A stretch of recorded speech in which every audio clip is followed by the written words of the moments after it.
தர்ம சம்ஸ்தாபனத்தின் தெய்வமான பகவான் ஸ்ரீகிருஷ்ணன் மற்றும் ஹிந்து ஜனஜாகிருதி சமிதியின் ஊற்றுக்கண்ணாக விளங்கும் பராத்பர குரு டாக்டர் ஜெயந்த் பாலாஜி அட்டவலி ஆகியோரின் சரணங்களில் நமஸ்காரம் செய்து இன்றைய தர்ம சத்சங்கத்தை ஆரம்பிக்கலாம். நம்ம பாரதிய புராதன பொக்கிஷங்களான தர்ம கிரந்தங்கள் அந்த தொடரில் வேதம், உபனிஷத்துகள், ஸ்மிருதிகள் இது போன்ற பல விஷயங்களை பற்றி நம்ம தெரிந்து கொண்டு இருக்கிறோம். முக்கியமாக இன்றைய இளைய தலைமுறையினருக்கு நம்ம ஹிந்து தர்மத்தின் மீது ஒரு அபிமானம் ஏற்பட வேண்டும், அவர்களுக்கு இந்த விஷயங்கள் போய் சேர வேண்டும் என்பதற்காக இந்த தொடரை நம்ம ஆரம்பித்து இதில் பல அரிய விஷயங்களை நம்ம தெரிந்து கொண்டு வருகிறோம். அதில் போன நிகழ்வில் நம்ம ஸ்ரீமத் பகவத்கீதை பற்றி நம்ம பார்த்தோம். இன்றைக்கு அதனுடைய தொடர்ச்சியாக அந்த ஸ்ரீமத் பகவத்கீதையினுடைய சில விஷயங்கள்,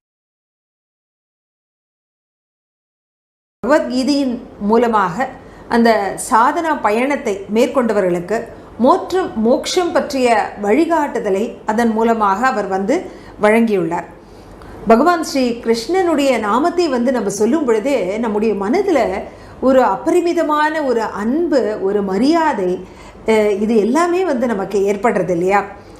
பகவான் ஸ்ரீ கிருஷ்ணனிடம் ஏன் இது போன்ற ஒரு உணர்வு, ஒரு ஆன்மீக உணர்வு எதனால் ஏற்படுகிறது அப்படின்னு பார்த்தோன்னா, ஒன்று அவருடைய ஈடு இணையற்ற அந்த சௌந்தரியத்தினாலா, இல்லை ராசலீலை செய்து அனைத்து கோபிகாஸ்ரீகளுக்கும் அந்த அத்வைத அனுபவத்தை வழங்கியதாலா, அல்லது குழந்தை பருவத்திலிருந்தே பலவிதமான லீலா வினோதங்களை செய்து பல அசுரர்களை கொன்றதுனாலா, அல்லது சர்வஜம் அவருடைய எல்லாவற்றையும் அறிந்த தன்மை அந்த ஒரு தன்மையாலா, அல்லது சாக்ஷாத் மகாவிஷ்ணுனுடைய 16 கலைகளையும் உடைய அம்சமாக பரிபூர்ண அவதாரமாக அவர் அவதாரம் செய்த நோக்கத்தினாலா அப்படின்னு பார்த்தோன்னா, இவை எல்லாவற்றை காட்டிலும் அதிக அளவு அவர் ஸ்ரீமத் பகவத்கீதோபதேசம் செய்த அந்த காரணத்தினால நம்ம இவ்வளவு ஒரு மரியாதை, அன்பு, ஒரு ஈடுபாடு அவரிடம் நமக்கு ஏற்படுகிறது அப்படின்னு சொல்லலாம்.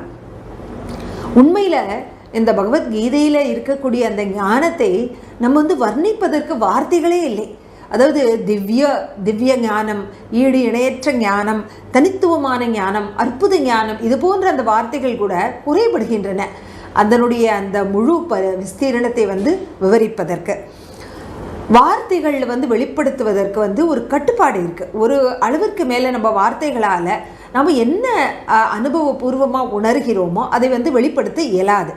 ஆனால் பகவான் ஸ்ரீ கிருஷ்ணன் அந்த விஷயத்தில் மிகவும் தேர்ந்தெடுக்கப்பட்ட வார்த்தைகளை கொண்டு அந்த அமைப்பினால் அந்த வார்த்தைகளுக்கு அப்பாற்பட்ட விஷயங்களான அந்த ஆத்மா, ஈஸ்வரன், பிரம்மம் போன்ற அநேக விஷயங்களை வெறும் 700 ஸ்லோகங்களில் அடங்கிய அந்த பகவத்கீதையில் மிகவும் தெளிவான முறையில் அப்படியே நீரோட தெளிந்த நீரோடை போன்ற ஒரு ஆற்றொழுக்கு போன்று போகின்ற ஒரு நடையில் அவர் இதை தெரிவித்துள்ளார்.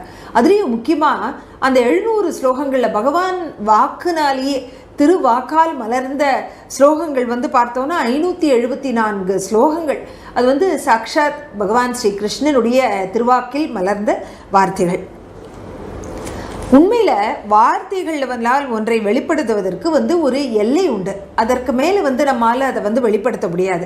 இப்போ தினசரி விவகாரங்கள், அது பற்றின அனுபவங்களை கூட எல்லாவற்றையுமே நம்ம வார்த்தையினால் விவரிக்க முடியும்னு சொல்ல முடியாது. உதாரணத்துக்கு பார்த்தோம்னா, இப்போ வெல்லத்தினுடைய சுவை என்ன அப்படின்னா இனிப்பு. அதே போல் வாழைப்பழம் என்ன, இனிப்பு. மாம்பழம், பலாப்பழம், இவை எல்லாமே இனிப்பு. சீதாப்பழம் இனிப்பு.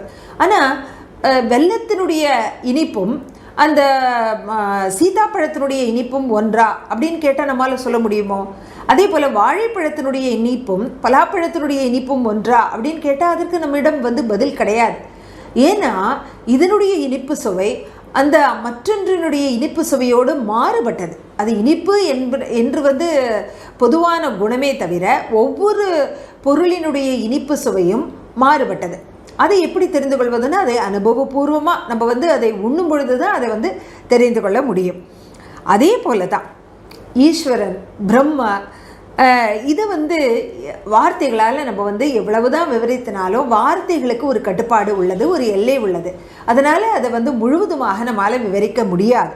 அதை அனுபவத்தால் மட்டுமே உணர முடியும். ஸ்ரீகிருஷ்ணன் சாக்ஷாத் பகவானினுடைய அவதாரம், பரிபூர்ண அவதாரம். அவரால் முடியாததும் உண்டா? எதுவுமே கிடையாது இல்லையா? இந்த உலகத்தில் இவ்வளவு குறைந்த ஸ்லோகங்களில் தேர்ந்தெடுக்கப்பட்ட ஒரு வார்த்தைகள்னால ஆத்மா, ஈஸ்வரன், பிரம்மம், பிறப்பு, இறப்பு, மறுபிறவி ஆகியவற்றினுடைய ரகசியம், தெய்வங்களுடைய பூஜை மற்றும் அதனுடைய வழிபாடு, அவற்றிற்குரிய சாதனை, அப்புறம் நம்முடைய முக்குணங்கள், அதற்கு ஏற்றாற் போல இருக்கக்கூடிய வித்தியாசங்கள், நம்முடைய நடை, உடை, பாவனைகள், உணவு, உறக்கம், இவற்றில் உள்ள வித்தியாசங்கள், பிறப்பிறப்பு சக்கர சுழற்சியிலிருந்து மாட்டிக்கொள்வதன் காரணம் மற்றும் அதிலிருந்து எவ்வாறு விடுபடுவது என்பதான ஒரு முக்தி பெற உதவும் பல யோக வழி சாதனைகள், அதோட பராபக்தி, இது போன்ற எல்லா விஷயங்களையும் தெள்ள தெளிவாக பகவான் இதில் எடுத்துரைத்துள்ளார். கீதையினுடைய ஸ்லோகங்கள் அவ்வளவு தெளிவாக இருப்பதனால அதில் நமக்கு எந்த சந்தேகமும் ஏற்பட வாய்ப்பில்லை. ஏன்னா நமக்கு ஏற்படக்கூடிய சந்தேகங்களை கேள்வி ரூபமாக அர்ஜுனனே கேட்டு விடுகிறான். ஒவ்வொரு முறையும் அந்த கேள்விகள் வருகின்றன. அதனால் அதற்குரிய அனைத்து பதில்களையும் பகவான் மிகவும் பொறுமையாக மறுபடியும் அவனுக்கு புரியும்படியாக தெளிவாக கூறுகிறார். அதனால் நமக்கும் அதனால் சந்தேகங்கள் எழக்கூடிய ஒரு வாய்ப்பே இருப்பதில்லை. கர்மாக்களை செய்தாலும் அவற்றினுடைய பாவ புண்ணிய அதிலிருந்து எப்படி விடுபடுவது, அந்த பாவ புண்ணியம் இல்லாத கர்மாக்களை எப்படி செய்வது அப்படின்ற அந்த ஒரு யுக்தியை, அந்த ஒரு வழியை பகவான் இந்த பகவத்கீதையின் மூலமாக நமக்கு கற்றுத்தருகிறார். சனாதன் சன்ஸ்தாவின் ஸ்தாபகரான பராத்பர குரு டாக்டர் ஜெயந்த பாலாஜி அட்டவலே அவர் இது பற்றி என்ன கூறுவார் அப்படின்னா, பல முறை படித்தாலும் சிலருக்கு அந்த கீதை புரிவதில்லை. ஏன் அப்படின்னா, அதனால் அவர்கள் என்ன செய்வார்கள், கீதை படிப்பதையே நிறுத்தி விடுகிறார்கள். ஆனால் ஸ்ரீகிருஷ்ணன் அர்ஜுனனுக்கு அந்த குருக்ஷேத்திரத்தில் ஒரே ஒரு முறை தான் அந்த கீதோபதேசத்தை செய்தார். அர்ஜுனன் என்ன பண்ணினா, அதை உடனடியாக அதை செயல்படுத்தினான். அத்தகைய ஒரு ஞானம் அவருக்கு இருந்தது. அதனால் இதிலிருந்து என்ன தெரிகிறது அப்படின்னா, அர்ஜுனனை போன்ற ஒரு ஆன்மீக உணர்வு, ஒரு கிரகிக்கும் ஆற்றல் இருந்தாலொழிய அந்த பகவத்கீதையினுடைய உள்ளார்ந்த தத்துவம், தாத்பரியம் நமக்கு புரியாது. அதனால் நாம் அர்ஜுனனை போல ஆக வேண்டும். அப்பொழுது அந்த பகவத்கீதையினுடைய சாராம்சத்தை நம்மால் புரிந்து கொண்டு செயல்படுத்த முடியும் அப்படின்னு குருதேவர் கூறுகிறார். அடுத்த ஒரு கேள்வி புராணங்கள் ஒரு முக்கியமான நம்ம தர்ம கிரந்தங்களில் முக்கியமான பங்கு வகிக்கிறது. ஆனால் அதை பற்றி எதிர்மறையான ஒரு விமர்சனங்கள், ஒரு இதுதான் நம்ம பார்க்கிறோம். எப்படின்னா, இப்போ யாராவது பாரம்பரியமாக அந்த கடைபிடிக்கிறார்களோ அது பற்றி கூறும் பொழுது இது புராண காலத்தது, பழம்பஞ்சாங்கம் அப்படின்ற ஒரு விமர்சனத்தை நம்மால் அடிக்கடி கேட்க முடிகிறது. இப்போ புராணங்களை அதில் உள்ள சிறப்புகள் அது பற்றி தெரியாததுனால இது போன்ற விமர்சனங்கள் எழுகின்றன. அது பற்றி நம்ம கட்டாயமாக அவசியம் தெரிந்து கொள்ள வேண்டும். அதில் முதலாவது அந்த புராணத்தினுடைய அந்த அர்த்தம், புரா நவம் பவதி, அதாவது புராதனமாக இருந்தாலும் எது நவீனமாக என்றைக்கும் உள்ளதோ அதுவே புராணம். அடுத்து புராபிநவம் அத்தியாபிநவம், எது புராதன காலத்திலும் புதிதாக இருந்து இன்றைய காலத்திலும் புதிதாக விளங்குகிறதோ, அதாவது என்றைக்குமே புதிதாக விளங்குவது எதுவோ அதுவே புராணம் அப்படின்னு கூறப்படுகிறது.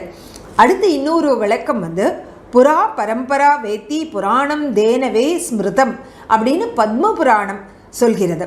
அதாவது புராதன பரம்பரை எதில் கூறப்பட்டுள்ளதோ அதுவே புராணமாகிறது அப்படின்னு அதனுடைய அர்த்தம். இன்னொரு அந்த புராணம் என்ற வார்த்தையினுடைய பிரித்து பதம் பார்த்தோம்னா புரா ப்ளஸ் அன், அது புராணம் அப்படின்னு ஆகிறது. அதாவது சப்த லோகங்களின் வாழ்க்கை விவகாரங்களை கூறும் இலக்கியமாக இது விளங்குகிறது. பிரம்மதேவர் நிர்மாணித்த இந்த புராணங்களை வியாசர் சாமானிய மக்களுக்கும் புரியும்படியாக அந்த ஒரு ரூபத்தில் அவர் இந்த புராணங்களை அளித்தார். புராணங்கள் சாதாரண மக்களுக்கும் கிரகஸ்தாசிரம வாழ்க்கையில் எப்படி தர்மத்தை கடைபிடிக்க வேண்டும் அப்படின்னு நமக்கு வழிகாட்டுகிறது. வியாசர் சதகோடி புராணங்களை காண்டங்களாக்கி அதை 18 புராணங்கள் மற்றும் 18 உப புராணங்கள் அப்படின்னு வகுத்தளித்தார். வியாசர்வரின் முக்கிய சிஷ்யரான ரோமஹர்ஷனருக்கு இந்த புராணங்களை ரக்ஷணம் செய்து பிரச்சாரம் செய்ய வேண்டும் அப்படின்னு அவர்கிட்ட கூறினார். அது அந்த ரோமஹர்ஷனருக்கு வந்து முக்கியமாக பிரதம 6 சீடர்கள் இருந்தனர். அந்த 6 சீடர்களிடம் வந்து ரோமஹர்ஷனர் வந்து இந்த புராணங்களை நீங்கள் வந்து கற்றுக்கொண்டு அதனுடைய ரக்ஷணத்தை பிரச்சாரத்தை செய்ய வேண்டும் அப்படின்னு வந்து அவர் ஆணையிட்டார். புராணங்களுடைய மொழி பார்த்தோன்னா மிகவும் சரளமானதாக காவியமயமானதாக உள்ளது. அதனால் ஒரு சுலபமாக மனதுக்கு ஒரு கவரும்படியாக ஈர்க்கும்படியாக புரியும்படியாக உள்ளது. அதுலேயும் பாகவதம் போன்ற சில புராணங்கள் வந்து இன்றைக்கும் மிகவும் பக்தி உணர்வோடு பாராயணம் செய்யப்படுகிறது. 18 புராணங்களில் வெவ்வேறு தேவ தேவியரை வந்து மையமாக கொண்டு அதில் வந்து பாவ புண்ணியம், நல்ல கர்மாக்கள், தீய கர்மாக்கள், அப்புறம் கர்மம் அகர்மம், அது பற்றின அந்த பிரவச்சனங்கள் நடத்தப்படுகின்றன. அது பற்றின விளக்கங்கள் வந்து அதில் வந்து அளிக்கப்படுகின்றன. சில புராணங்களில் வந்து பார்த்தோன்னா அந்த படைப்பின் ஆரம்பம் முதல் பிரளயம் வரை, அழிவு வரை உள்ள அந்த விஷயங்கள் எல்லாம் வந்து அதில் வந்து தொகுத்து வழங்கப்பட்டுள்ளன.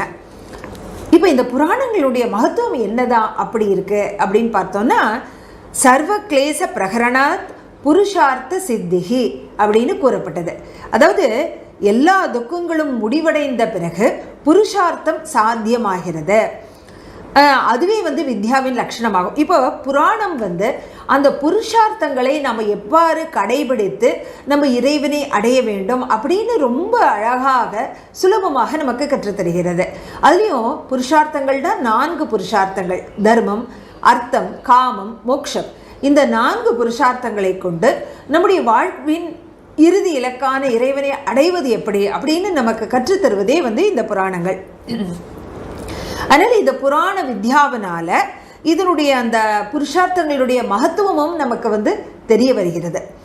அடுத்த ஒரு கேள்வி வந்து, நாம் இதுவரை வேதம், புராணம், ஸ்மிருதிகள் இது பற்றி பார்த்தோம். இதில் முக்கியமாக வேதம், புராணம் இவை இரண்டிலும் உள்ள தொடர்பு என்ன, ஆனால் அவற்றில் உள்ள வேதங்களும் என்ன அப்படின்னு அதையும் வந்து நம்ம தெரிந்து கொள்ளலாம். யஸ்மாத் புரா ஹியானதீதம் புராணம் தேன தத் ஸ்மிருதம் அப்படின்னு வாயு புராணத்தில் அத்தியாயம் ஸ்லோகம் 203 இது வந்து கூறப்பட்டுள்ளது. அதாவது வேதங்களை பயில்வதால் எத்தகைய ஒரு சக்தி பிராணம் நமக்கு கிடைக்கிறதோ அதுவே புராணம் ஆகும். அதாவது வேதத்தினுடைய சக்தியை சாறு பிழிந்தெடுத்து அது புராணங்களாக நமக்கு வந்து ரிஷிகள் வேதவியாசர் நமக்கு தந்துள்ளார். சர்வ வேதார்த்த சாராணி புராணானி, அதாவது அப்படின்னு நாரத புராணம் கூறுகிறது. அதாவது புராணமே எல்லா வேதங்களின் சாராம்சம் ஆகும் அப்படின்னு வந்து அது அவ்வளவு ஒரு மகத்துவத்தை எடுத்து கூறுகிறது. இதிகாச புராணாபியாம் வேதம் சமுபம் விருஹயேத் அப்படின்னு மகாபாரதம் ஆதி பருவம் அத்தியாயம் 1 ஸ்லோகம் 204 வந்து வருகிறது. அதாவது இதிகாசம் மற்றும் புராணம் வாயிலாக வேதத்தினுடைய அர்த்தத்தை நாம் வந்து தெரிந்து கொள்ளலாம். ஏன்னா வேதத்தினுடைய அர்த்தத்தை வந்து நேரடியாக புரிந்து கொள்வது மிகவும் கடினம். அதுவே அந்த வேதத்தினுடைய அர்த்தத்தை சாராம்சமாக கொண்டு கதைகள் வாயிலாக மிகவும் அழகான ஒரு முறையில் வந்து இந்த இதிகாசங்கள், புராணங்கள் நமக்கு வந்து வழங்கப்பட்டுள்ளன. அதாவது எப்போதிலிருந்து வேதம் உள்ளதோ அப்போதிலிருந்து இந்த புராணங்களும் உள்ளன. அவ்வளவு பழமை வாய்ந்தது, அவ்வளவு புராதனமானது. ஆனால் ஒரு வித்தியாசம் என்னென்னா, வேதங்களை புரிந்து கொள்வது கடினம். அதுவே புராணங்களை மிகவும் சுலபமாக ரொம்ப சுவாரஸ்யமாக நம்ம வந்து அதை தெரிந்து கொண்டு அதை வந்து நம்ம நடைமுறைப்படுத்தலாம். அந்த வேதங்களுடைய ஆணைகளை நாம் வந்து செயல்படுத்த வேண்டும் என்ற சங்கல்பம் வந்து அந்த புராணத்தில் உள்ளது. புராணங்கள் வந்து வேதத்தினுடைய சுலபமான விளக்கங்கள் அப்படின்னு நம்ம வந்து சொல்லலாம். புராணங்களுடைய பார்வை லோகேச் வேதேச், அதாவது வேதங்களை அனுசரித்து லோகத்தை அனுசரித்து அது வந்து இயற்றப்பட்டுள்ளது. புராணங்களில் வந்து ராஜவம்சம், ரிஷிமுனிவர்கள், பக்தர்கள், பாகவதர்கள் ஆகியோரின் கதைகள் கூறப்பட்டு அதன் மூலமாக அந்த சாதாரண ஜனங்களின் மனங்களில் ஒரு நல்ல சம்ஸ்காரங்கள் பதிவாகின்றன. அதோட அந்த ஆன்மீக சாதனை செய்வதற்குரிய ஒரு ஊக்கம் அவர்களுக்கு வந்து ஏற்படுகிறது. நம்முடைய பாரம்பரியத்தை வெளிப்படையவும் செய்கிறது. புராணங்கள் இல்லாமல் வேதத்தினுடைய அர்த்தத்தை புரிந்து கொள்வது இயலாது. புராண விவரங்களின் மூலமே அந்த வேதத்தினுடைய அர்த்தத்தை நம்மால் எளிதில் புரிந்து கொள்ள முடியும். அதோட எந்த கருத்து வேறுபாடு அல்லது சந்தேகமும் நமக்கு வந்து எழுவதில்லை. ஏன்னா எல்லா விதமான சந்தேகங்கள், கேள்விகள், அந்த எதிர்கேள்விகள், பதில்கள் எல்லாமே அந்த புராணங்களில் அடங்கியுள்ளன. நம்ம மனதில் எழக்கூடிய அந்த சந்தேகங்கள் கேள்வி ரூபமாக பிரஷ்ன அப்படின்னு அதில் வந்து அதனுடைய பகுதியாகவே வருகிறது. அதனால் அந்த புராணங்களை படிக்கும் பொழுது நம் மனதில் வந்து உள்ள எல்லா சந்தேகங்களும், கேள்விகளுக்கான விடைகள் அதெல்லாம் நமக்கு கிடைக்கின்றன. ஸ்கந்த புராணத்தில் வந்து புராணங்களை வேதங்களின் ஆத்மா அப்படின்னு வந்து கூறப்பட்டுள்ளது. புராணங்களில் வந்து ஆயிரக்கணக்கான வருடங்கள் இல்லை, லட்சக்கணக்கான வருடங்களுக்குரிய பாரம்பரியம், இதிகாசம், கலாச்சாரம் போற்றி பாதுகாக்கப்பட்டு வந்துள்ளது அப்படின்னு சொன்னால் அது வந்து மிகையாகாது.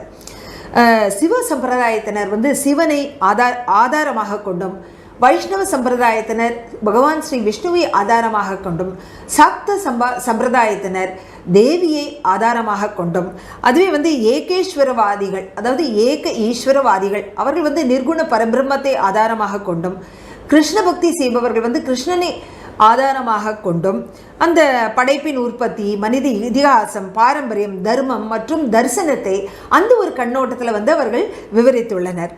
அதனால் எல்லாம் ஒன்று சேர்ந்து சில பேருக்கு வந்து ஒரு குழப்பத்தை ஏற்படுத்தலாம். ஏன்னா ஒவ்வொரு புராணமும் ஒரு குறிப்பிட்ட தெய்வத்தை ஏற்றி கூறுகிறது. அப்போது வந்து எந்த தெய்வம் ஏற்றது, எந்த தெய்வம் உன்னதமானது அப்படின்னு ஒரு குழப்பம் வந்து மனதில் ஏற்படுகிறது.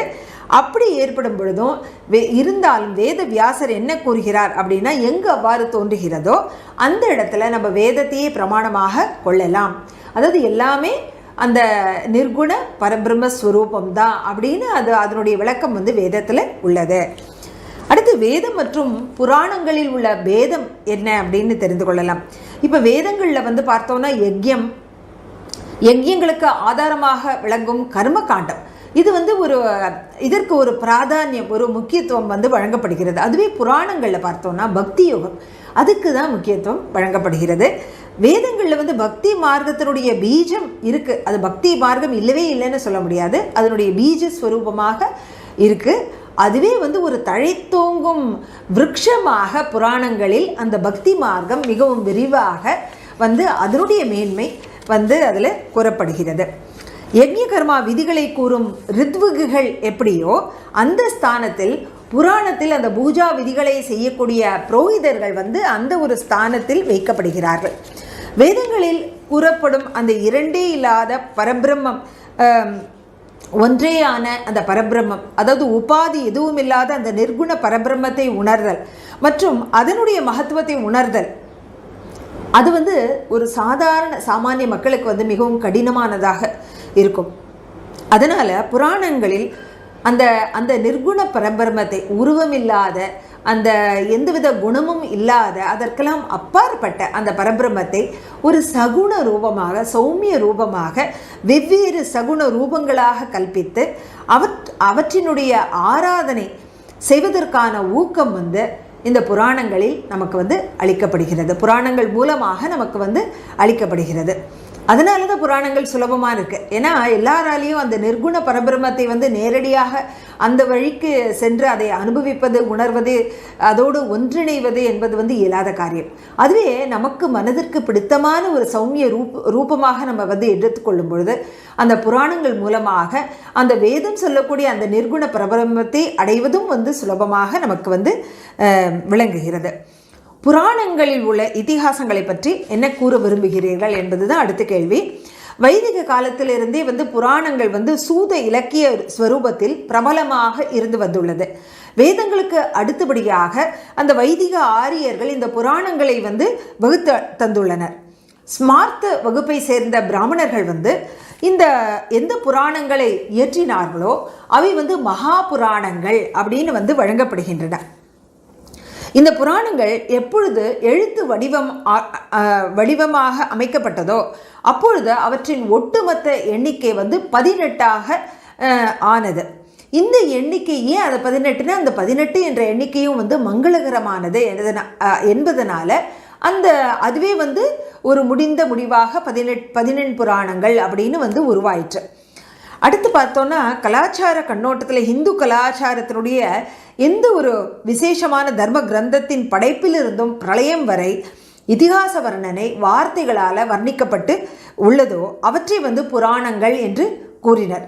ஆனால் இந்த புராணங்கள்லேயே நம்முடைய அந்த அனைத்து பிரம்மாண்டத்தினுடைய அந்த படைப்பு, ஸ்திதி, லயம் போன்ற பல்வேறு விஷயங்கள் உள்ளடக்கியதாக இந்த புராணங்கள் உள்ளன. புராண சப்தத்தினுடைய குறிப்பு வந்து வைதிக யுகத்தின் வேதத்துடன் கூடிய ஆதி சாகித்யங்களுடன் ஒன்றாக வருகிறது.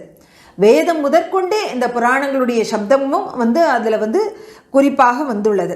அதனால் இது எல்லாவற்றை காட்டிலும் புராதனமானது அப்படின்றது நமக்கு தெளிவாக விளங்குகிறது. அதர்வ வேதம் என்ன சொல்கிறது அப்படின்னா, ருச்சக சாமானி சந்தாம்சி புராணம் யஜுஷா சக. அதாவது புராணங்களினுடைய ஆவிர்வாகம் வந்து ருக்வேதம், சாம, யஜுர் போன்ற அந்த சந்தஸ்கள் எப்பொழுது ஏற்பட்டதோ அந்த அவ்வளவு புராதனமானது இந்த புராணங்கள் அப்படின்னு வந்து அதர்வ வேதம் கூறுகிறது. அதே போல் சதபத பிராமணத்தில் வந்து புராண இலக்கியத்தை வேதமாகவே வந்து கூறப்பட்டுள்ளது. அதில் சாந்தோக்கிய உபனிஷத்தும் புராணங்களை வேதத்திற்கு சமமாக வந்து குறிப்பிட்டுள்ளது. பிருகதாரண்ய உபனிஷத் மற்றும் மகாபாரதத்தில் இதிகாச புராணாபியாம் வேதார்த்த முப பிரம்மயேத், அதாவது வேதத்தினுடைய அர்த்த விரிவாக்கத்தை புராணங்களின் மூலமாக செய்ய வேண்டும். இதிலிருந்து அந்த வைதிக காலத்தில் புராணம் மற்றும் இதிகாசம் சமான நிலையில் சரிசமமாக எப்படி கருதப்பட்டது அப்படின்றது நமக்கு தெரிய வருகிறது. இறுதியாக சம்ஸ்கிருத சாகியத்தில் 18 புராணங்களை தவிர மற்றவை உப புராணங்களாக கூறப்பட்டுள்ளன. இந்த உப புராணம் ஏதாவது ஒரு மகா புராணத்துடன் சம்பந்தப்பட்டதாக இருக்கும். இந்த அந்த 18 புராணங்கள் மொத்தம் இருக்கு இல்லையா, அதுலேயும் வந்து ஒரு வகைப்படுத்தி உள்ளனர். பத்ம புராணத்தில் அந்த 18 புராணங்களின் வகைப்படுத்துதல் பற்றியும் வந்து வருகிறது. எப்படி வகைப்படுத்தி உள்ளனர் அப்படின்னா, முதலாவது வகை சாத்வீக புராணங்கள். அவை வந்து 6 புராணங்கள் சாத்வீகமான புராணங்கள். என்ன அப்படின்னா, விஷ்ணு புராணம், நாரதீய புராணம், பாகவத புராணம், கருட புராணம், பத்ம புராணம் மற்றும் வராக புராணம். இவை வந்து சாத்விகமான புராணங்கள். ராஜசீக புராணங்கள் வந்து பிரம்மாண்ட புராணம், பிரம்ம வைவர்த்த புராணம், மார்க்கண்டேய புராணம், பிரம்ம புராணம், வாமன புராணம், பவிஷ்ய புராணம். இவை 6 ராஜசீக புராணங்கள். அடுத்து தாமசீக புராணங்கள் வந்து மத்ஸ்ய புராணம், கூர்ம புராணம், சிவ புராணம், லிங்க புராணம், அக்னி புராணம், ஸ்கந்த புராணம். இவையெல்லாம் வந்து தாமசீக புராணங்கள் அப்படின்னு வகைப்படுத்தி உள்ளனர். இன்று நாம் வந்து பாரதத்தினுடைய மணிமகுடமாக விளங்கக்கூடிய ஸ்ரீமத் பகவத்கீதையினுடைய மகத்துவம், அதோட புராணங்களினுடைய மகத்துவம், அதனுடைய வழிவகைகள், அது வேதத்திற்கும் புராணத்திற்கும் உள்ள ஒற்றுமை வேற்றுமை, இது போன்ற பல விஷயங்களை வந்து நம்ம இன்றைக்கு தெரிந்து கொண்டோம். வேத நாராயணனுடைய அபரிவிதமான கருணையினால இன்றைக்கு வந்து இந்த சத்சங்கத்தின் மூலமாக இது போன்ற ஒரு அற்புத விஷயங்கள் நமக்கு வந்து கிடைத்தன. அவருடைய சரணங்களில் நம்முடைய நன்றி கலந்த நமஸ்காரத்தை தெரிவித்துக்கொண்டு இன்றைய சத்சங்கத்தை நிறைவு செய்யலாம். நன்றி, வணக்கம்.